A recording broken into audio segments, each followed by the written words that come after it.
Teman-teman, kalian tahu nggak sih, ternyata salah satu penyakit yang sering banget ngintai tenaga kesehatan itu bukan cuma TBC atau COVID-19 aja, nah tapi juga hepatitis B. Nah, penyakit itu disebabkan oleh hepatitis B atau HBV. Ini bisa bikin hati rusak, bahkan bisa sampai sirosis atau kanker hati.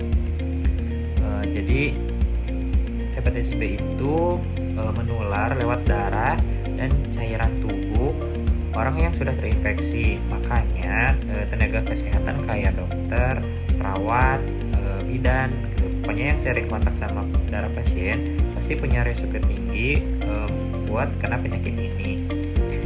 Nah, menurut hasil penelitian di Rumah Sakit Gramed Lubuk Pakam, ada beberapa faktor utama yang bikin si tenaga kesehatan itu lebih gampang kena hepatitis B. Nah, yang pertama, belum vaksinasi hepatitis B. Nah, ini tuh penting banget. Dari hasil penelitian, tenaga kesehatan yang belum divaksin punya resiko 18 kali lebih tinggi tertular hepatitis B dibanding dengan yang udah vaksin. Nah, jadi vaksin itu bukan sekedar formalitas saja, tapi perisai utama buat melindungi diri kita dari virus. Kemudian gak konsisten pakai alat pelindung diri atau APD gitu.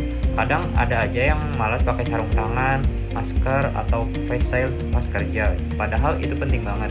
Nah, penelitian nunjukin yang gak pakai APD punya peluang lebih besar buat ketularan virus dari darah atau cairan pasien.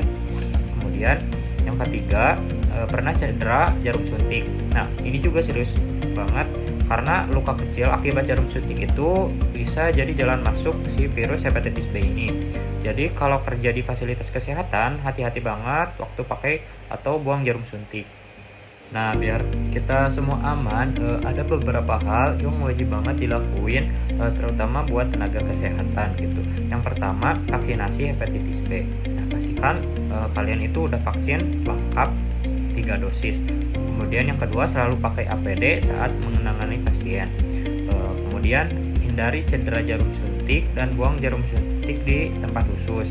Kemudian cuci tangan dengan benar setelah kontak sama darah atau cairan tubuh. Dan yang terakhir, periksa kesehatan rutin termasuk tes HB, SAG kalau kamu kerja di lingkungan rumah sakit.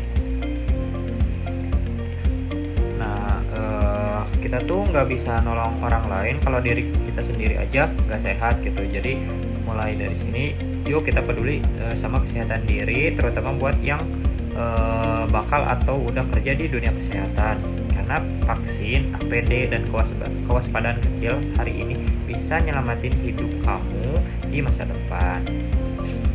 Jadi sekian dari saya. Wassalamualaikum warahmatullahi wabarakatuh.